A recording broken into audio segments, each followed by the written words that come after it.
Download aplikasi Tarbiyah Sunnah di handphone Anda. Tersedia di Google Play dan App Store. Bismillahirrahmanirrahim. Assalamualaikum warahmatullahi wabarakatuh.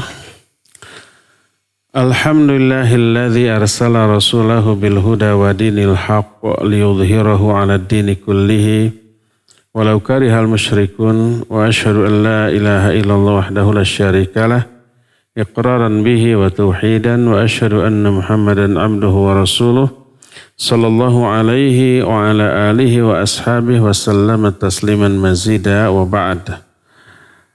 Jamaah yang Allah muliakan, alhamdulillah kembali kita berjumpa melanjutkan bahasan kitab Ad-Da'u wa Dawa susunan Al-Imam Ibnu Qayyim rahmatullahi alaih. Yang kita akan bahas sekarang adalah salah satu bentuk orang yang tidak mengagungkan Allah dengan sebenar-benarnya pengagungan, yaitu orang yang melakukan suatu dosa besar yang sangat keji, yaitu zina. Waliyadzubillah. Zina merupakan perbuatan kriminal yang berdampak memberikan kerusakan yang sangat besar. Karena zina merupakan sebesar-besar kerusakan. Dia merusak tatanan alam dalam hal memelihara nasab, memelihara faraj, memelihara kehormatan, dan bisa menimbulkan kebencian dan permusuhan di antara sesama manusia. Umpamanya keluarga wanita yang dizinahi tentu saja akan terpukul. Psikisnya, pikirannya, perasaannya, harga dirinya, kehormatannya, dan menimbulkan rasa benci, murka, memusuhi lelaki yang menzinahi salah satu anggota keluarganya.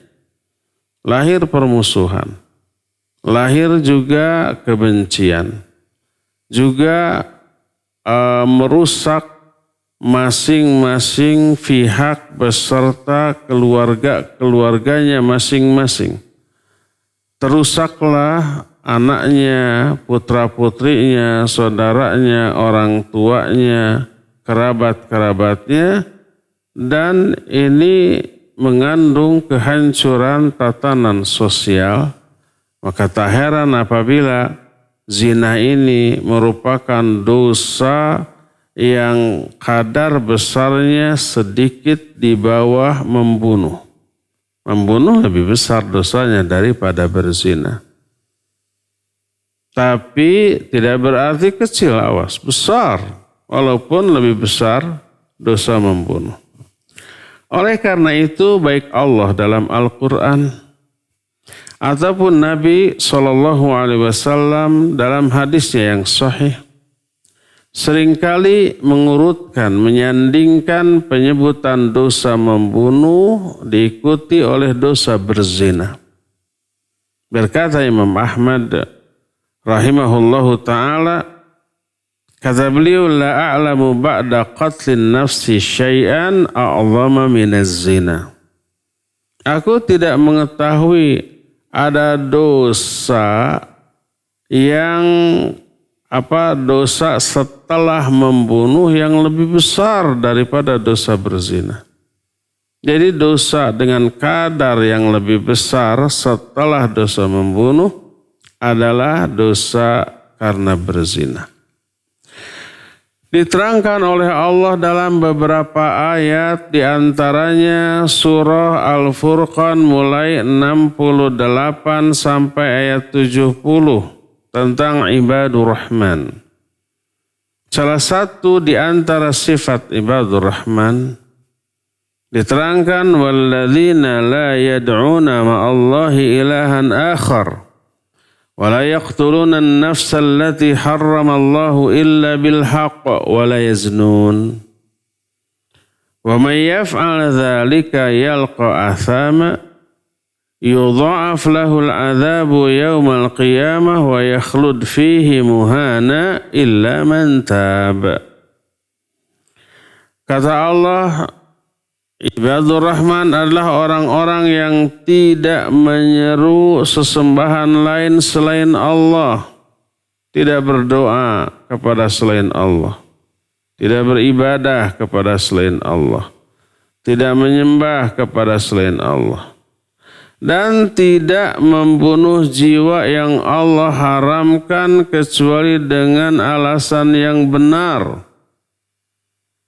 Kalau alasannya benar secara syar'i, nggak dosa membunuh. Contohnya apa?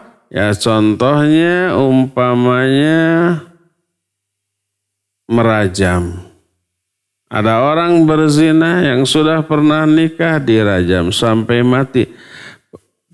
Eksekutornya, pelaksananya nggak dosa. Atau ada orang yang murtad. Atau umpamanya qisas. Salah seorang anggota keluarga kita dibunuh, pembunuhnya boleh kita bunuh lagi. Itu dengan alasan yang benar. La yahillu dammu mri'im muslim illa bi ihda tsalas. Tidak halal darah seorang muslim kecuali karena satu di antara tiga alasan. Yang pertama adalah as-sayyibuz zina. Orang yang pernah nikah lalu berzina. Halal dia dibunuh dalam bentuk dirajam. Sampai mati. Yang kedua, wan nafsu bin nafsi. Jiwa dibayar dengan jiwa. Qisas.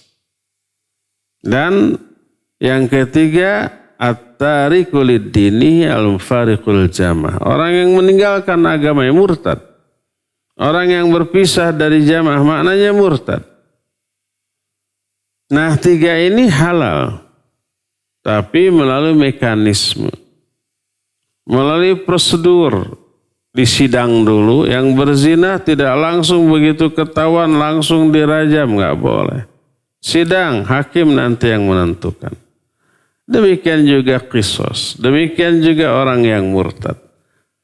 Nanti dihukum vonis mati, eksekutornya melaksanakan hukuman itu sampai mati, maka pelaksananya atau hakimnya tidak dosa. Karena apa? Karena alasannya benar. Adapun kalau membunuh tanpa alasan yang benar, hanya karena urusan dunia, hanya karena berebut masalah harta, berebut masalah jabatan, masalah pangkat, masalah kekuasaan, masalah popularitas, ketersinggungan pribadi, sampai membunuh, maka ini dosa besar.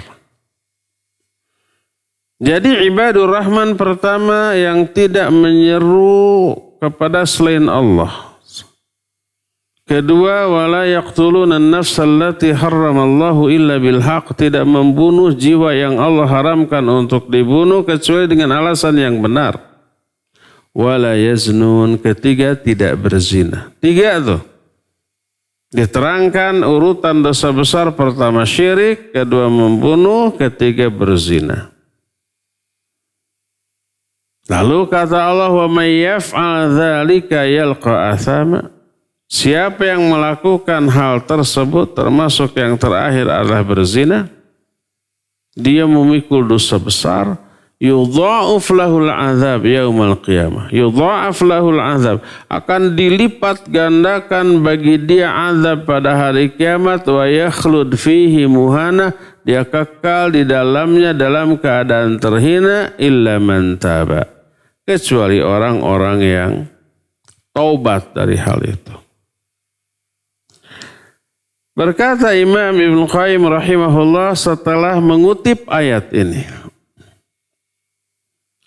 Kata beliau, faqarana zina bisyirki wa qatlin nafs wa ja'ala jazaa dzalika al-khulud fil adzabil mudha'af ma lam yarfa'il 'abdu mujiba dzalika bitaubah wal iman wal amali shalih. Dalam ayat tadi Allah menyandingkan, mengurutkan dosa zina dengan syirik dan membunuh jiwa. Lalu Allah menjadikan balasan untuk pelaku perbuatan itu dengan balasan kekal di dalam azab yang dilipat gandakan selama sang pelaku tidak menghapus dosa tersebut dengan tobat, iman, dan amal soleh. Kecuali kalau sudah berbuat kemudian bertobat, beriman, beramal soleh baru terhapus. Kata Allah, illa man taba wa amana wa amila solihah. Kecuali kalau orang tobat, beriman dan beramal soleh, baru terhapus. Kalau enggak, maka dia enggak terhapus, terkena ancaman dosa besar, dilipat gandakan azab pada hari kiamat bagi orang itu dan kekal dalam keadaan terhina di dalamnya. Dalam ayat lain surah Al-Isra ayat 32 Allah menyatakan wala taqrabuz zina innahu kana fahishatan wa sa'a sabila. Jangan kamu dekati zina, jadi jangankan melakukannya, mendekati pun tidak boleh. Makanya langkah awal untuk menuju ke arah zina sudah Allah haramkan. Sejak mulai pandangan. Perbuatan zina kan berawal dari langkah yang paling ringan memandang atau melirik. Setelah memandang atau melirik lalu muncul pikiran buruk, kotor, jorok, porno gitu. Lalu baru omongan, rayuan, gombalan. Baru melangkah lalu baru berbuat. Semuanya itu langkah-langkah yang mendekatkan diri pada zina sudah dilarang. La taqrabuz zina. Innahu kana fahisyata wa sa'a sabila. Karena zina itu jalan hidup, gaya hidup, cara hidup yang sangat buruk. Sangat keji dan buruk. Innahu kana fahisyah. Perbuatan zina adalah perbuatan yang sangat keji, wasa sabila dan jalan hidup, gaya hidup yang buruk. Makanya karena ada larangan mendekati zina, seluruh hal yang menuju ke sana haram. Dua-duanya, laki atau perempuan. Untuk laki Allah menyatakan qul lil mu'minin yaghuddu min absarihim. Katakan kepada orang mukmin tundukkan pandangan. Wa yahfadhu furujahum, jaga faraj-faraj mereka. Kepada para wanitanya di ayat 31-nya qul lil mu'minati yaghdudna min absarihinna wa yahfadhna furujahun. Katakan kepada wanita mukminat, tundukkan pandangan mereka, jaga faraj-faraj mereka.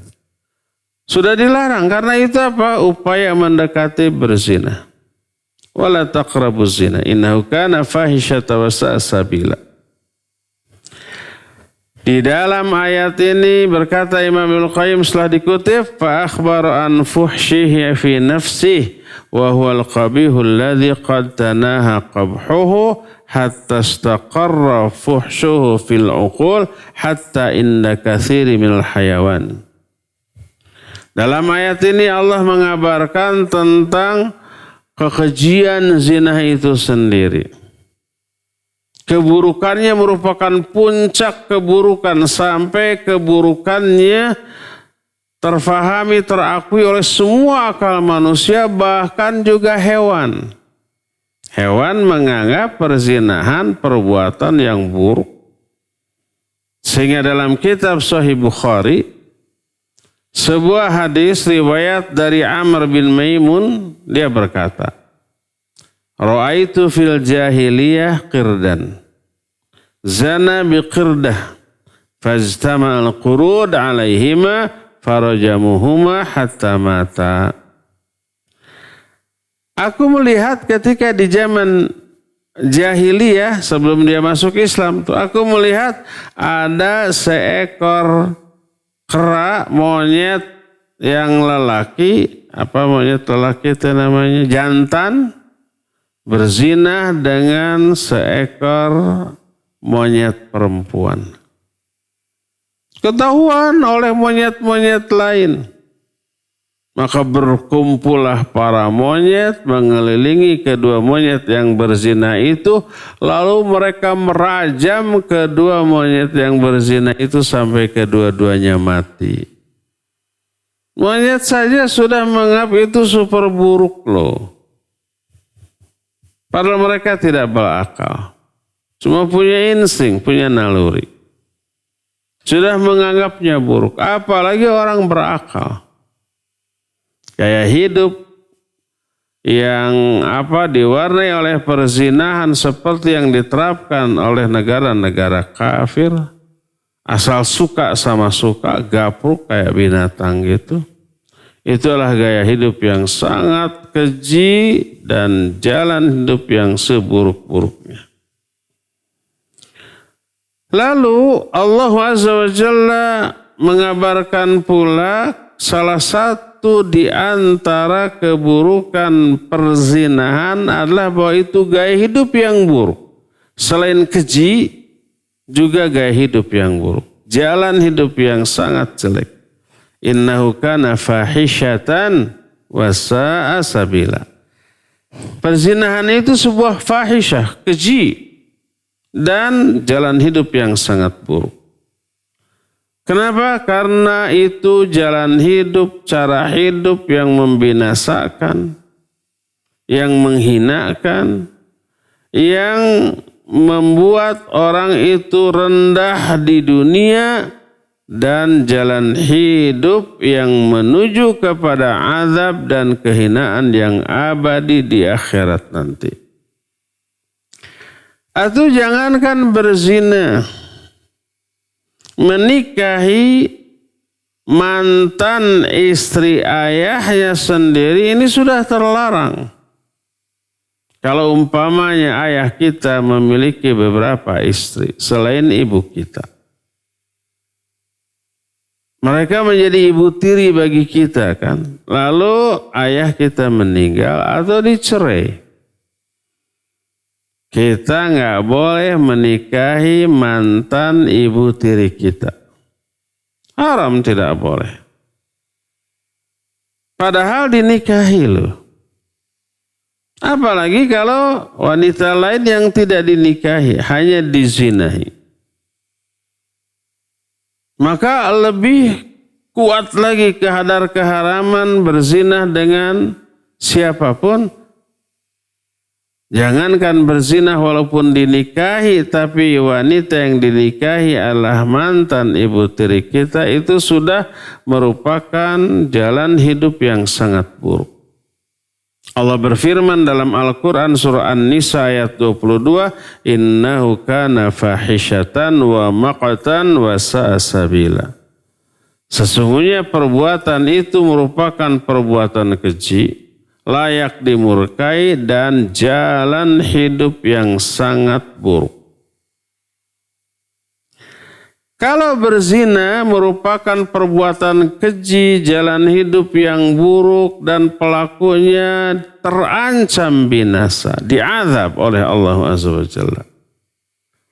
Maka sebaliknya, orang yang mampu memelihara faraj, memelihara diri dari perzinahan, orang itu akan dijamin diberikan kebahagiaan oleh Allah. Ini salah satunya tertuang dalam Al-Quran surah Al-Mu'minun mulai ayat 1 sampai ayat yang ke-11. Allah berfirman, qad aflahal mu'minun alladzina hum fi salatihim khashi'un walladzina hum 'anil lagwi mu'ridun walladzina hum lizzakati fa'ilun walladzina hum li furujihim hafizun illa ala azwajihim aw ma malakat aymanuhum fa innahum ghairu malumin faman ibtagha wara'a dzalika fa ulaika humul 'adun. Kata Allah, sungguh berbahagialah orang-orang mukmin, yaitu orang-orang yang khusyuk di dalam salat-salat mereka. Ini yang pertama. Salatnya khusyuk. Kedua, walladzina hum 'anil lagwi mu'ridin, mereka orang yang suka berpaling dari hal yang sia-sia. Enggak mau mengerjakan, dihindari yang sia-sia, apalagi yang dosa. Ketiga, walladzina hum lizakati fa'ilun. Sebagian ulama menerjemahkan ayat ini dengan makna orang yang selalu mensucikan jiwanya. Sebagian ulama lagi menyatakan orang yang menunaikan zakat-zakat mereka. Walladzina hum lizzakati fa'ilun. Orang yang terhadap zakatnya mereka lakukan.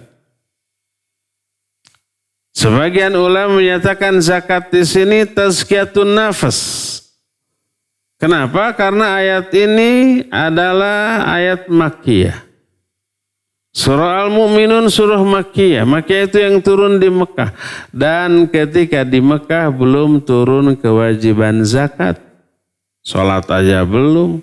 Saum belum gitu. Apalagi zakat. Belum ada kewajiban zakat. Tapi kenapa sudah ada ayat ini? Inilah yang menjadi penyebab sebagian ulama menyatakan zakat di sini tazkiyatun nafas. Mensucikan jiwanya dengan cara taubat. Ini yang ketiga, jadi yang pertama khusus sholatnya, yang kedua berpaling dari hal sia-sia, ketiga ini zakat. Salah satu maknanya mensucikan jiwanya. Keempat, walladzina hum li furujihim hafidun. Orang-orang yang memelihara, menjaga faraj-faraj mereka. Menjaga faraj ada dua makna. Pertama, tidak berzina. Yang kedua, tidak memperlihatkannya kepada siapapun. Ditutup. Aurat itu inti dari aurat. Tapi ada yang dikecualikan. Allah menyatakan illa ala azwajihim aw ma malakat aymanuhum fa innahum ghairu malumin. Kecuali kepada istri-istri mereka atau hamba-hamba sahaya yang mereka miliki, kepada mereka mah enggak tercela alias boleh. Dengan dua makna ini, baik umpamanya melakukan hubungan dengan istri atau dengan hamba sahaya, atau memperlihatkannya kepada istri atau kepada hamba sahaya, fa innahum ghairu malumin. Kepada kedua pihak ini mereka tidaklah tercela. Faman ibtagha wara'a dzalika faulaika humul adun. Tapi siapa yang melakukan hal itu di luar kepada kedua jenis wanita tadi, bukan ke istrinya, bukan ke hamba sahayanya, faulaika humul adun. Maka mereka itu orang-orang yang melampaui batas. Jadi di dalam ayat ini mencakup atau mengandung tiga urusan, tiga perkara, tiga hal. Apa saja ketiga hal itu? Pertama, anna man lam yahfaz farjahu lam yakun minal muflihin. Pertama, siapa orang yang tidak bisa menjaga farajnya? Artinya salah satu mananya berzina. Melampiaskan farajnya kepada yang tidak berhak, kepada yang tidak layak. Bukan ke istrinya, bukan ke hamba saya, kepada yang lain. Siapa yang tidak menjaga farajnya, dia tidak akan masuk ke dalam golongan orang yang berbahagia. Qad aflahal mu'minun, sungguh berbahagia orang mukmin. Yang mana orang mukminnya? Salah satunya adalah yang memelihara faraj mereka. Kedua, wa annahu minal malumin, orang itu orang yang tidak bisa menjaga faraj, orang tersebut orang yang tercela. Karena Allah menyatakan illa ala azwajihim aw ma malakat aymanuhum fa innahum ghairu malumin. Kalau melakukannya ke istri atau ke hamba sahaya, maka tidak tercela. menunjukkan kalau di luar kepada istri, selain kepada hamba sahaya, lalu dilampiaskan, maka tercela mereka. Yang ketiganya, wa minal adin. Orang itu termasuk adin. Faulaika humul adun. Adun itu melanggar batas syariat. Ini tiga nih. Jadi yang pertama, luput atau hilang kebahagiaan dari dirinya.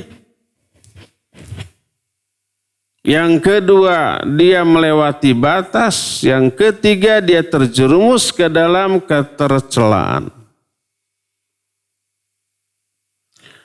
Sebanding dengan itu atau penjelasannya selaras dengan itu adalah penjelasan yang terdapat dalam Al-Quran surah Al-Ma'arij. Mulai ayat 29 sampai 31. Isi Al-Ma'arij dengan isi Al-Mu'minun ayat 1 sampai 11 itu mirip-mirip. Allah berfirman dalam surah Al-Ma'arij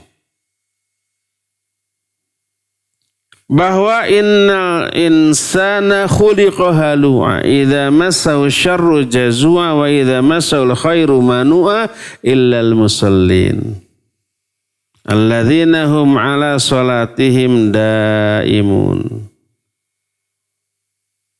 Kata Allah, innal insana khuliqa halu'a, sesungguhnya manusia diciptakan dalam keadaan suka berkeluh kesah. Kalau diberikan kesenangan, kegembiraan, mereka lalai, mereka tidak bersyukur. Kalau diberikan penderitaan, mereka berkeluh kesah. Kata Allah, setelah menyatakan innal insana khuliqa halu'a idza massahu syarru jazua. Kalau mereka itu dikenai dengan keburukan, mengalami keburukan, berkeluh kesah. Wa idza masahul khairu manua. Tapi kalau diberikan kebaikan, harta, rizki, kekuasaan, jabatan, pangkat, popularitas, manua, mereka itu berubah menjadi bakhil dan tidak mau memberi. Itu karakteristik khas manusia, semua begitu. Innal insana khuliqa halu'a. Manusia diciptakan dengan membawa tabiat begitu tuh, suka berkeluh kesah. Kalau diberi kesenangan, harta dan yang sejenisnya, pelit, rakus, tapi kalau diberikan kesusahan, mereka berkeluh kesah. Tapi ada yang dikecualikan, kata Allah Azza wa Jalla, illal musallin, kecuali orang-orang yang sholat. Yang sholatnya gimana? Alladzina hum ala sholatihim daimun. Orang-orang yang sholatnya itu terus menerus, continue, istiqomah di atas sholatnya, di atas kualitas sholatnya yang baik dan bagus. Terus setelah disebut sholat, walladzina hum li furujihim hafidhun. Siapa lagi orang yang tidak akan berkeluh kesah? Itu orang-orang yang suka memelihara faraj-faraj mereka. Dijaga farajnya. Dengan mana dua tadi? Tidak berzina dan tidak membuka, memperlihatkan farajnya kepada orang lain. Illa ala azwajihim aw ma malakat aymanuhum fa innahum ghairu malumin, kecuali ke istri-istri mereka atau ke hamba sahaya yang mereka miliki, maka kepada kedua orang itu mereka tidaklah tercela. Faman ibtagha wara'a dzalika faulaika humul adun. Siapa yang mencari melampiaskan faraznya bukan kepada dua golongan tadi, merekalah melewati batas. Jadi isi surah Al-Ma'arij dengan isi surah Al-Mu'minun tentang hal itu sama. Bahkan Allah memerintahkan Nabi-Nya SAW agar orang-orang mukmin itu disuruh menundukkan pandangannya dan memelihara farajnya dan memberitahukan kepada mereka bahwa Allah selalu mengawasi amal-amal mereka, menyaksikan, menatap, dan memerintahkan para malaikat untuk mencatatkannya. Allah berfirman tadi Al-Mu'min surah An-Nur ayat 30, qul lil mu'minina yaghuddu absarahum wa yahfadhu furujahum. Katakan kepada orang-orang mukmin, tundukkan tuh pandangan mereka, pelihara tuh faraj-faraj mereka. Orang mukminat juga begitu, tundukkan pandangan mereka, jaga faraj, terus jaga aurat. Wal yadribna bi khumurihinna ala juyubihinna, dan hendaklah para wanita mengulurkan kain kerudung dari kepala sampai menutupi dada. Jangankan memperlihatkan auratnya, memberitahukan bahwa di gelang kakinya ada perhiasan aja tidak boleh. Ada wanita yang suka memakai perhiasan di pergelangan kaki. Bahasa Arabnya namanya khal-khal, gelang kaki. Bahasa Sunda namanya gengge, gelang kaki. Bahasa Indonesianya saya tidak tahu apa istilahnya. Pokoknya gelang yang dipakai di kaki, terbuat dari emas. Kaki itu tertutup, tidak kelihatan. Jadi orang-orang tidak tahu bahwa wanita itu punya gelang kaki. Karena tertutup oleh pakaian. Tapi mereka ingin orang-orang tahu bahwa dia pakai gelang. Akhirnya apa yang terjadi? Maka dihentak-hentakan kakinya ketika melangkah. Akibatnya timbul bunyi-bunyian, akibat berbenturan, bersentuhannya gelang-gelang kaki yang dipakai. Jadi kalau dihentakkan bunyi kring, kring, kring gitu kayak sepeda. Itu aja sudah tidak boleh. Memberitahukan dengan cara dihentak-hentakan bahwa dia punya gelang kaki, udah nggak boleh, terlarang. Allah menyatakan wala yadribna bi arjulihinna liyu'lama ma yukhfina min zinatihinna wala yadribna bi arjulihinna liyu'lama ma yukhfina min zinatihinna. Janganlah para wanita menghentak-hentakan kaki mereka untuk memberitahukan perhiasan yang tersembunyi di dalam kaki-kaki mereka. Dihentak-hentakan, cing, cing, cing, cing.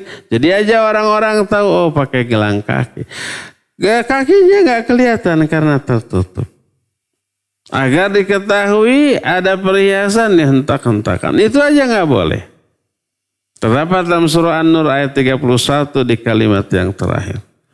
Wala yadribna bi arjulihinna liyu'lama ma yukhfina min zinatihinna. Enggak boleh tuh.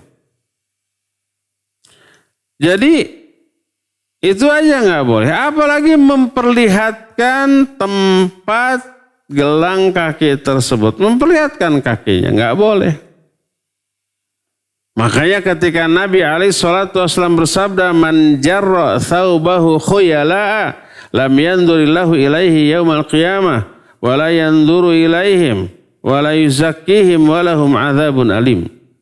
Siapa orang yang mengulurkan pakaiannya karena sombong sampai isbal, Allah tidak akan memandang kepada mereka, enggak akan ngajak bicara kepada mereka, enggak akan mensucikan mereka, dan bagi mereka azab yang pedih. Orang yang isbal karena sombong, 4 tuh ancamannya. Tidak akan dilihat, tidak akan diajak bicara, tidak akan dibersihkan, disucikan, dan akan peroleh azab yang pedih. Itu kalau sombong. Kalau nggak sombong gimana? Nggak akan dapat 4 azab tadi. Cuma dapat 1, yaitu azab neraka aja. Sebagaimana hadis sahih riwayat Imam Bukhari dalam kitab Sahih Bukhari, ma asfala minal ka'baini minal izar fa finnar. Setiap sarung atau pakaian dari atas yang diulurkan menutupi sampai 2 mata kaki, melewati dua mata kaki, maka di dalam neraka. Itu nggak ada urusan sombong. Mau sombong mau enggak, kalau isbal melewati dua mata kaki terancam neraka. Tapi kalau dengan sombong 4 macam tuh azabnya. Beda ya.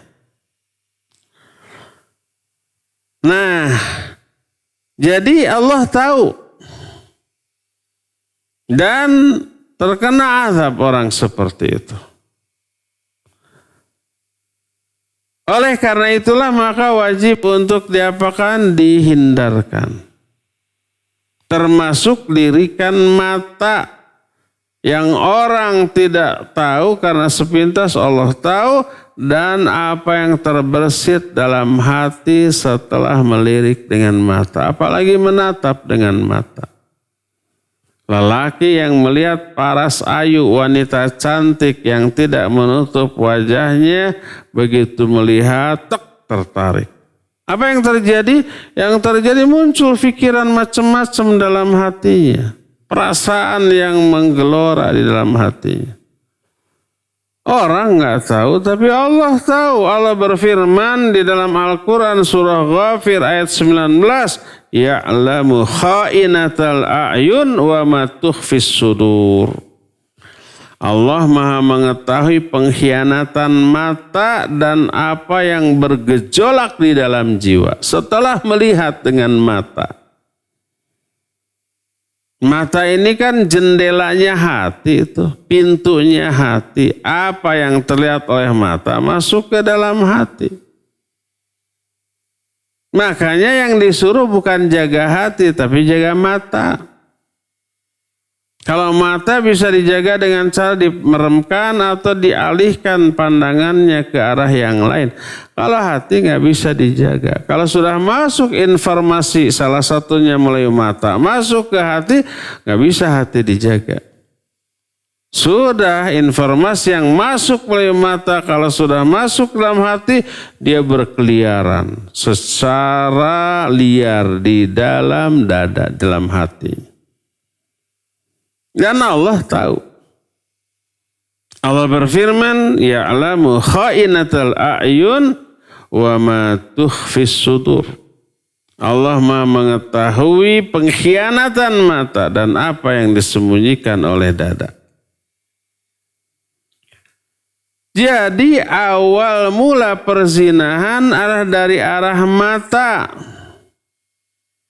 Makanya sejak awal disebutnya lisaddid dzari'ah, untuk menutupi pintu-pintu keburukan, maka langkah awal dari perzinahan sudah diharamkan. Wala taqrabu zina, jangan kamu dekati zina. Apa awal langkah mendekatkan kepada zina? Mata. Maka sudah dilarang. Dan dikaitkan menjaga mata dengan menjaga faraj. Qul lil mu'minin yaghuddu min absarihim wa yahfadhu furujahum. Katakan kepada orang-orang mukmin, hendaklah tundukkan pandangan dan jaga faraj. Karena kejadian perzinahan bermula dari pandangan. Sebagaimana umumnya perbuatan yang terancam neraka adalah keburukan yang dianggap sepele. Ada 4 langkah tuh menuju perzinahan. Keempat langkah ini dianggap 4 pintu yang terbuka menuju kepada perzinahan. Apa saja 4 hal tersebut? Pertama, nazrah, lirikan, tatapan, penglihatan. Kedua, khatar, pikiran, khayalan, lamunan. Dan itu hasil melihat, setelah dilihat pasti dilamunkan, dihayalkan. Walaupun yang dilihat bukan orangnya, tapi fotonya umpamanya. Makanya ahwat, apalagi yang berparas cantik, tidak menutup wajah, jangan pajang wajahmu di foto. Ada orang yang melihat, aduh tertarik, kepincut dengan kecantikannya. Apalagi foto-foto di medsos itu yang jelek pun bisa kelihatan bagus karena diedit, direkayasa. Kan sekarang ada aplikasinya ya. Yang pesek jadi mancungin dikit, yang tembem kayak bakpao pipinya, kemudian diedit menjadi menarik gitu ya. Bibirnya yang tebal kayak kue odading jadi ditipiskan gitu. Giginya yang tadinya karehol jadi diluruskan. Matanya yang bolotot jadi diindahkan. Blek aja menjadi bagus di fotonya. Tanpa merubah wajahnya. Maka orang yang melihat jadi kepincut, tertarik. Setelah melihat apa yang terjadi muncul pikiran macam-macam. Menghayal, melamun, membayangkan macam-macam. Jadi pertama nadhrah, yang kedua khatarah, yang ketiga khutwah, keempat khatiyah. Khutwah itu melangkah. Maka ada lagi yang menyatakan man hafidha hadhil arba'ah ahraza dinah. Siapa orang yang mampu menjaga 4 pintu maksiat ini, dijaga, jangan sampai terbuka. Harus selamanya tertutup. Siapa yang menjaga keempat hal ini, dia akan bisa menjaga agamanya. Apa keempat ini? Pertama adalah lahadhat, lirikan, tatapan, matanya tuh, jaga mata tuh. Jangan sampai ada wanita yang keluar rumah dandan cantik dengan aurat terbuka, ada lelaki yang melihat melotot, dia ngambek ngomong, "Mas, jaga tuh matamu." Orang lain disuruh jaga mata, dia tidak menjaga aurat. Nggak imbang. Nggak adil, orang lain disuruh menjaga mata, apa yang harus dilihatnya dia buka. Kalau memang ingin mata orang-orang terjaga, ya jangan terbuka, tutup. Siapa yang menjaga keempat perkara ini berarti dia bisa menjaga agamanya. Pertama lahadhat, lirikan, tatapan, pandangan. Kedua khatarat, pikiran, hayalan, lamunan, bayangan.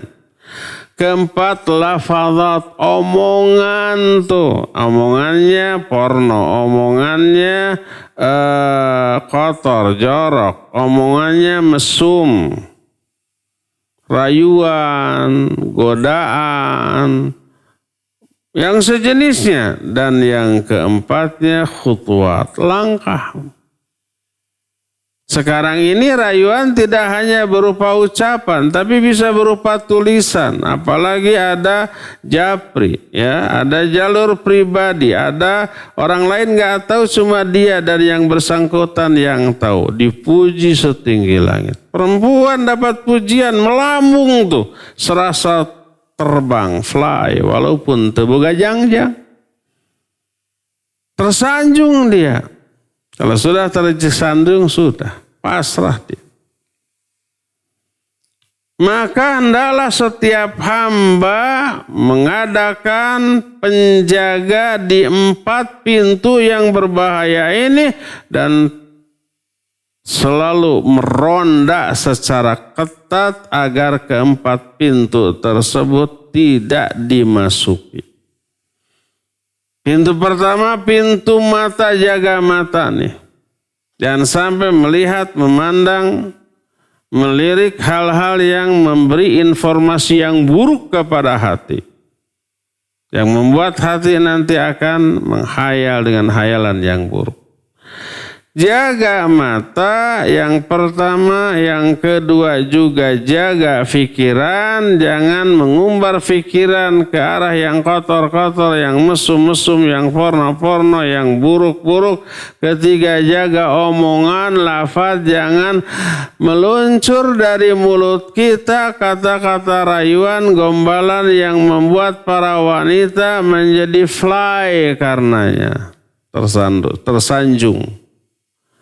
Dan yang keempat, jaga kaki. Jangan sampai dipakai melangkah ke arah yang terlarang. Ini termasuk ke dalam ayat la taqrabuz zina wa la taqrabuz zina. Jangan kamu dekati zina. Sejak mulai pandangan, kemudian pikiran, kemudian ucapan, baru yang kemudian langkah kaki. Baru setelah kaki melangkah ke arah orang yang dikehendakinya, dan orang yang dikehendakinya sudah terbuai, sudah fly tadi, sudah terbang, melayang-layang, barijeng tebegajang-jang, sudah pasrah, sudah. Jaga keempat itu. Siapa yang menjaga keempat ini, dia akan bisa memelihara agamanya. Inilah penjelasan tentang apa? Tentang bahayanya berzina. Nah, ada 4 pintu yang wajib dijaga karena keempat pintu itu adalah 4 pintu masuknya kemaksiatan.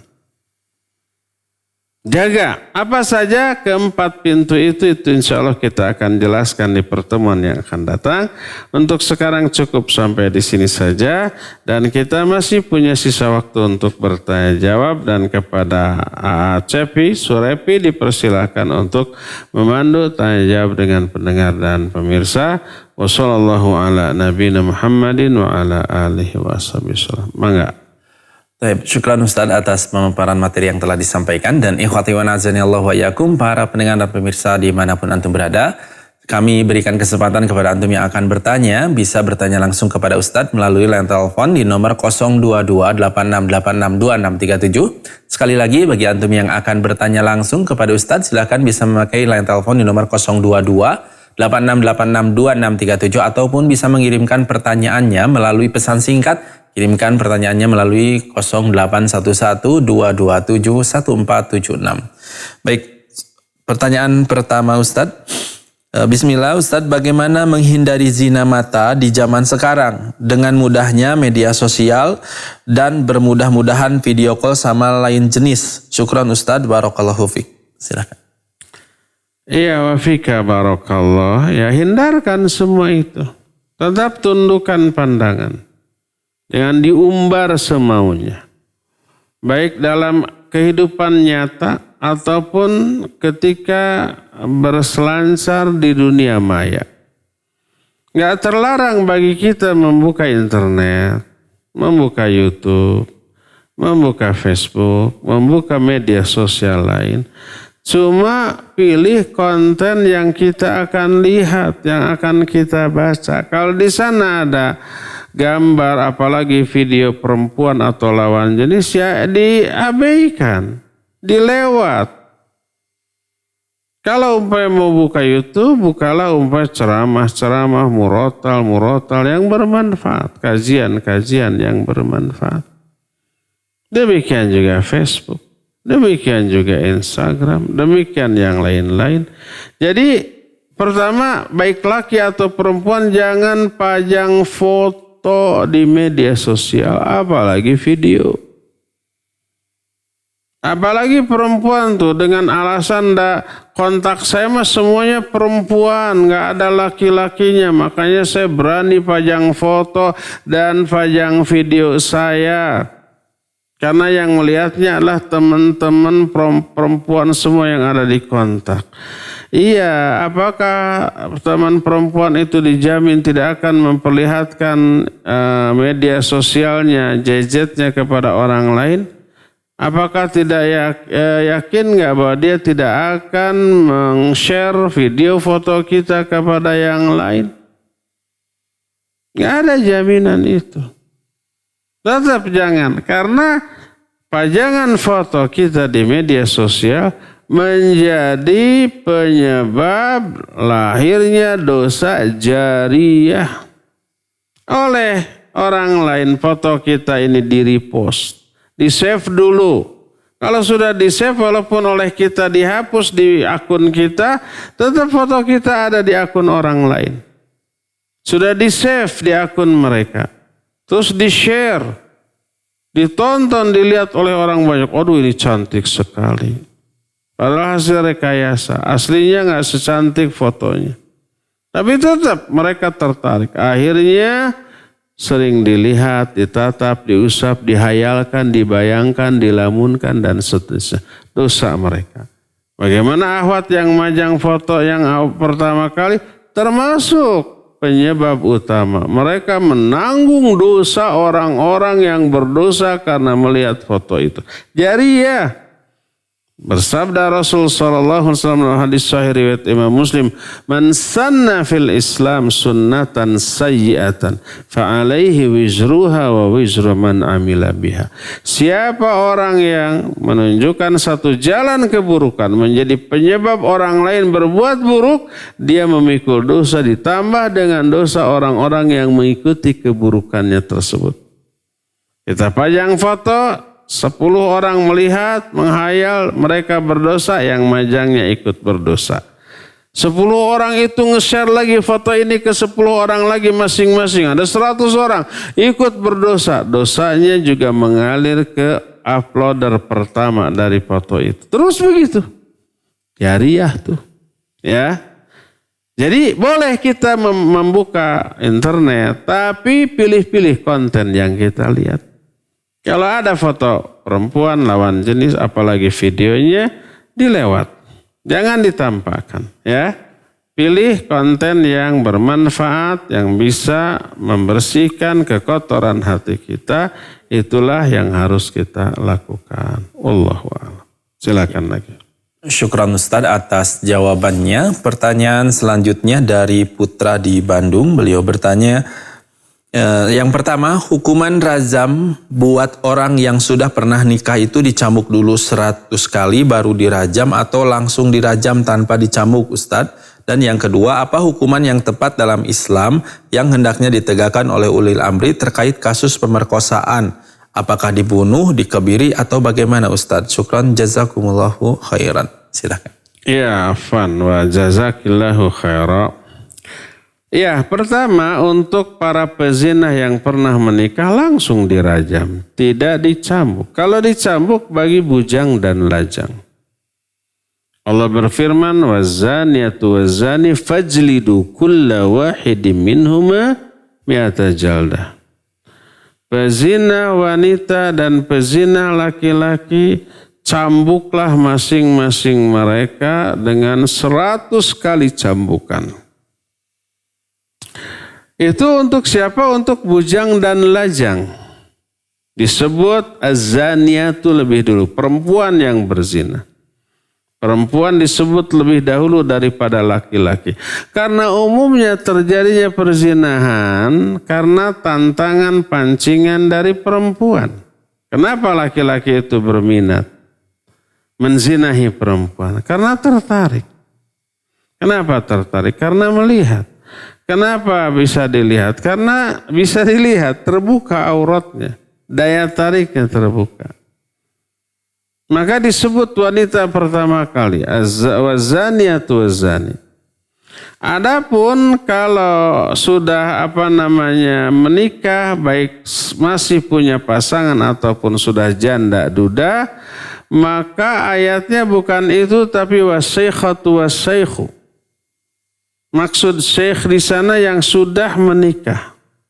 Baik masih punya pasangan atau sudah janda atau duda. Walaupun lafaz ayat ini sudah mansuh. Lafaznya, tapi hukumnya tetap berlaku. Dan dilaksanakan oleh Nabi dan para sahabat. Jadi kalau dicambuk, dijilid itu untuk bujang dan lajang, belum pernah merasakan pernikahan, lalu berzina, dicambuk. Baik mati ataupun tidak. Sampai para ulama ikhtilaf bagaimana kalau belum 100 kali sudah mati. Jadi hukuman cambuk itu pengurang dosa dari berzinahnya. Makanya kalau orang itu belum 100 kali baru 5 kali jeger mati gitu. Atau kadang-kadang baru diangkat cambuknya mati. Karena penyakit jantungnya kumat, belum dicambuk sudah mati. Apakah harus dilanjutkan 100 kali? Sebagian ulama menyatakan, ya walaupun dia mati cambuk 100 kali walaupun sudah mati. Karena itulah ketentuan Allah. Sebagian ulama menyatakan, yang lain lagi menyatakan kalau sudah mati ya udah, percuma diteruskan. Karena dia tidak lagi merasakan. Nah, walhasil ini ikhtilaf. Jadi kalau ada bujang dan lajang, berzinah dan ketahuan, maka dicambuk. Kalau sudah 100 kali dicambuk ternyata masih hidup, ya sudah biarkan. Biarkan mereka bertobat seumur hidup mereka. Adapun kalau yang pernah menikah kemudian berzina, langsung dirajam sampai mati tanpa harus diapakan dulu, tanpa harus dicambuk terlebih dahulu. Itu pertama. Ada 2 tadi, apa satu lagi? Yang selanjutnya hukuman apa untuk berzina? Ulil amri, bagaimana hukuman bagi pemerkosa? Dibunuh.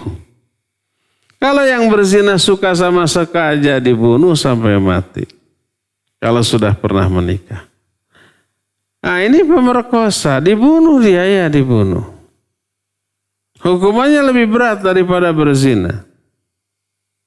Karena ada 2 keburukan. Yang pertama melanggar hak orang. Yang keduanya ada persamaannya dengan perbuatan zinahnya. Yaitu pelampiasan syahwat kepada yang bukan haknya. Siapa yang dibunuh? Pemerkosanya. Adapun korban yang diperkosa, dia ya korban. Dia tidak berdosa. Dan tidak dihukum apa-apa. Itu ya. Yang dihukum hanyalah siapa? Pemerkosanya saja. Wallahu a'lam bishawab. Silakan lagi. Syukran Ustaz atas jawabannya. Pertanyaan selanjutnya. Bismillah, Assalamualaikum warahmatullahi wabarakatuh. Afwan Ustaz izin bertanya, bagaimana bila ana sudah menundukkan pandangan dengan bapak-bapak di tempat tinggal ana, tetapi malah dibilangnya sombong? Lalu bagaimana solusinya ya Ustaz? Syukran wazakallahu khairan dari Lupi Umu Safwa di Cilegon. Silakan. Iya. Barakallahu fiik. Ya, itu resiko dari kebenaran. Awal mulanya pasti mengundang reaksi negatif. Jangankan perempuan, atau kan tadi perempuan yang nanya ya, laki-laki aja. Kita tidak pernah melihat umpamanya akhwat apalagi bersalaman. Kalau ngobrol tunduk atau mengarah ke arah yang lain. Semua orang mengejeknya dengan berbagai macam istilah, nggak sopan kayak ya. Sombong atau enggak manusiawi. Ini ngobrol dengan batu atau dengan angin kok orangnya saling membelakangi. Itu resiko dari sebuah kebenaran, enggak masalah. Ngobrol laki dengan perempuan enggak masalah, boleh. Nabi SAW aja suka ditanya oleh perempuan dan beliau tidak menghindar. Tapi jaga mata, jaga juga ucapan. Tidak menatapnya. Oleh karena itu hadis-hadis yang menyatakan para wanita sering bertanya langsung kepada Nabi dan beliau menjawabnya langsung, tidak bertolak belakang dengan keharusan menundukkan pandangan. Silakan ngobrol tapi tidak berdua-dua dan tidak saling bertatapan, apalagi saling melempar senyuman. Silakan. Tapi lihat pandangannya ke arah mana. Kullil mu'minin yaghuddu min absarihim wa yahfadhu furujahum. Terus kullil mu'minati yaghuddna min absarihinna wa yahfadhna furujahunna. Dua-duanya sama. Tundukkan pandangan, jaga faraj. Boleh. Adapun resiko disebut sombong, disebut aneh, disebut tidak sopan, itu resiko. Lambat laun mereka melihat kita dari aspek lain. Sholat kita bagus, selalu di awal waktu berjamaah, selalu baca Al-Quran, selalu kaji ilmu. Akhirnya mereka tahu, oh iya pantas dia menjaga pandangannya karena perintah agama. Gak masalah dicap ini, dicap itu, risiko. Nabi SAW dulu dikata-katai dengan kata-kata celaan yang tak ada pada dirinya. Disebut orang gila, disebut tukang sihir, disebut pendusta, disebut tukang syair, disebut pemecah belah persatuan bangsa Arab. Sebutan yang buruk apapun yang orang-orang tahu bahwa sebutan buruk itu enggak ada pada diri Nabi SAW. Disebut pendusta, sebelumnya beliau diberikan julukan Al-Amin yang paling terpercaya, paling jujur. Disebut tukang sihir, bahkan anti sihir. Disebut tukang syair, beliau tidak bisa baca tulis. Disebut ini itu, pokoknya tidak ada. Itu tapi dilontarkan. Sebagai apa? Karakter assassination. Sebagai pembunuhan karakter untuk memberi citra buruk di mata manusia. Itu selalu begitu. Fitnahan, cacian, makian, gelar-gelar buruk disampaikan kepada Nabi SAW. Kalau Nabi tidak selamat dari cacian, dari celaan, dan dari sebutan buruk, apalagi kita. Sebutan buruk, cacian, makian, fitnah jangan menyurutkan langkah kita kembali ke belakang untuk mendakwakan kebenaran. Tetaplah tegar, tersenyumlah, karena itu menunjukkan bahwa langkah kita ini diapresiasi oleh musuh kita.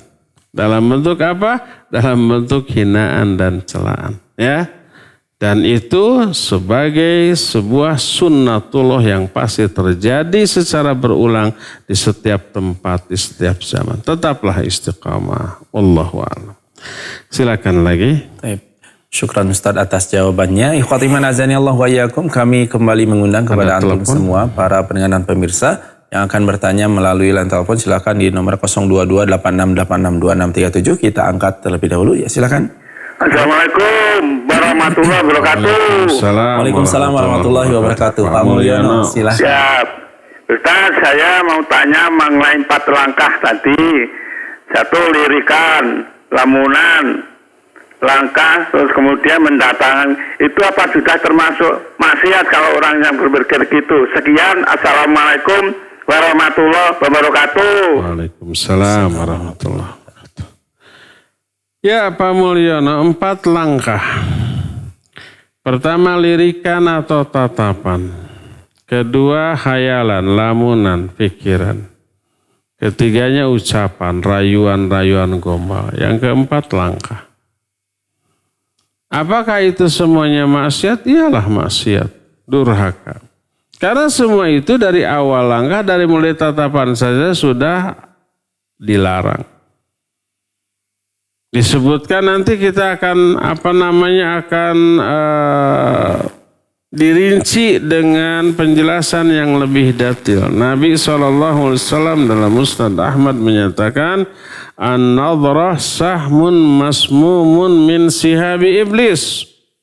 Faman ghadda basarahu an mahasini imra'atin lillah awrathahu Allahu qalbahu halawatan ila yaumi yalqah. Pandangan adalah salah satu anak panah beracun dari anak panah iblis. Kata iblis, kalau aku sudah membidikkan anak panahnya, gak pernah meleset. Akan kena itu. Jadi pandangan salah satu anak panah beracun di antara anak panah iblis. Siapa orang yang menundukkan pandangannya dari kecantikan seorang wanita karena Allah. Dia tundukkan karena apa? Karena Allah yang merintahkan. Allah akan mewariskan ke dalam hati lelaki seperti itu manisnya iman yang akan dia rasakan sampai hari kiamat. Makanya berkata Nabi SAW dalam hadis riwayat Imam Ahmad, Al-Hakim, Ibnu Majah dan yang lain-lain, kata beliau, "Ghuddu absarakum wahfadhu furujakum." Tundukkan pandanganmu dan pelihara faraj-farajmu. Jadi ada larangan dalam Al-Quran, ada larangan dalam hadis, ada ancaman, ada warning, peringatan. Kalau ini semua dilanggar ya dosa, maksiat. Jadi mengumbar makanan, mengumbar pandangan adalah maksiat. Terus dilanjutkan dengan menghayal, melamun, membayangkan juga maksiat. Juga kemudian dilanjutkan dengan rayuan, usapan-usapan gombal juga maksiat.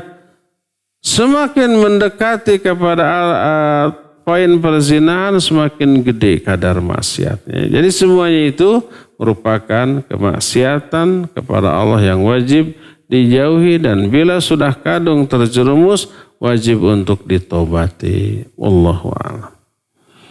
Silakan lagi. Syukran Ustaz atas jawabannya. Pertanyaan selanjutnya dari Bapak Yana di Citunjung. Yana Abu Ahmad di Citunjung. Assalamualaikum warahmatullahi wabarakatuh. Ustaz, izin bertanya di luar tema. Bulan kemarin kami panen padi di kampung. Karena sering hujan, kualitas gabahnya kurang bagus sehingga harganya pun cukup rendah. Hasil panennya sudah masuk nisab, tetapi karena harganya rendah jadi tidak ada untung atau rugi. Apakah hasil panennya masih harus dikeluarkan zakatnya, Ustaz? Silakan. Iya, Pak Abu Ahmad ya, barakallahu fiik. Kalau sudah sampai nisab ya wajib dikeluarkan. Walaupun plus-plus, tidak untung, tidak rugi. Dalam arti hasil panennya dengan biaya yang dikeluarkannya itu seimbang. Umpamanya total biaya umpamanya 10 juta, hasil panen kalau diuangkan juga segitu, nggak ada untung. Tapi itu sudah sampai pada nisab, iya. Jadi yang dizakati itu bukan dilihat dari keuntungan. Umpamanya kalau kita punya tabungan atau emas, disimpan 1 tahun, sebanyak 85 gram. Nggak ada untung dari sana. Katakanlah malah harga emas turun umpama sampai rugi. Tetap karena sudah terpenuhi 2 syarat. Ya haul 1 tahun, ya nisab, batas minimal dari jumlah harta yang harus dizakati. Tetap wajib keluarkan zakatnya 2,5% dari simpanan baik emas ataupun uang. Walaupun tidak ada untung, ya tidak bertambah emas itu. Baik harganya, apalagi timbangannya. Malah mungkin saja turun. Harganya mungkin turun suatu saat. Terus timbangannya tak mustahil surut mungkin. Wallahu a'lam, apakah emas bisa surut hanya karena waktu? Tersimpan dalam jangka waktu yang lama? Wallahu a'lam. Andai itu terjadi. Surut berkurang, harganya berkurang, tapi sudah haul, sudah 1 tahun dan sudah melewati nisab, tetap wajib dikeluarkan 2,5%. Demikian juga dengan pertanian, umpamanya karena sawahnya lega gitu ya, sampai biaya untuk bertani 100 juta. Ketika panen, hasil panen semua dijual 100 juta, bahkan 90 juta. Wajib nggak zakat? Tetap wajib zakat karena sudah melewati nisab. Walaupun hasilnya lebih rendah daripada modal umpama. Maka tetap wajib keluarkan zakatnya. Wallahu a'lam. Silakan lagi. Syukran Ustaz atas jawabannya. Kami kembali mengundang kepada para pendengar dan pemirsa yang akan bertanya langsung kepada Ustaz. Silakan bisa melalui line telepon di nomor 022 86862637, sekali lagi di nomor 02286862637, ataupun bisa mengirimkan pertanyaannya melalui SMS atau WhatsApp ke nomor 081122711476. Pertanyaan selanjutnya Ustadz. Bismillah Ustadz, bagaimana memilih pasangan hidup sesuai syariat? Mohon bimbingannya Ustadz. Syukran wa jazakallahu khairan. Silakan. Laki perempuan? Perempuan. Perempuan. Taib, barakallah. Kok tahu perempuan? Ada namanya. Bagaimana memilih calon pasangan hidup? Pertama tentu saja pilih agamanya. Jangan memilih pasangan hidup karena hartanya, karena ketampanannya, karena kehormatannya dengan mengabaikan aspek agama. Agama nomor satu. Karena apa? Karena itu yang bisa menjamin tertunaikannya hak dan kewajiban. Kata Nabi SAW kepada para orang tua, nikahkan putrimu dengan orang yang soleh, yang bertakwa. In ahabbaha yukrimha wa illam yuhibha lam yazlimha. Nikahkan putrimu dengan orang yang bertakwa. Karena kalau dia mencintai putrimu, dia akan memuliakan putrimu. Kalau tidak mencintai putrimu, dia tidak akan menzalimi putrimu. Orang bertakwa kalau cinta ya pasti dimuliakan. Kalau ternyata nggak cinta, nggak akan dizalimi itu. Tetap hak sebagai istri akan ditunaikan. Tapi kalau umpamanya memilih pasangan karena hartanya, karena ketampanannya, dijamin menderita tuh orang. Kalau agama tidak ada, nanti dia tidak menunaikan hak dan kewajiban, kasar, melakukan KDRT, bahkan nggak musel kepincut perempuan lain tanpa untuk dinikahi, selingkuh, macam-macam. Nggak tenang tuh. Minimal ada komunikasi dengan perempuan lain dengan kata-kata atau konten yang pribadi, ketahuan sama istrinya. Nyaman nggak? Nyaman. Apalagi suaminya ya kaya ya tampan. Perempuan lain apalagi yang kegatelan, para pelakor, gak peduli laki-laki itu beristri atau tidak. Yang penting ya tampan ya kaya, disamber aja tuh. Gimana perasaan istrinya? Dia akan menderita. Tapi kalau karena agamanya, seorang lelaki yang bertakwa karena iman, Yang dia takutkan, yang dia khawatirkan bukan istrinya tuh. Tapi apa? Allah Azza wa Jalla. Walaupun dia bersendirian, jauh dari istrinya, dia takutnya kepada Allah.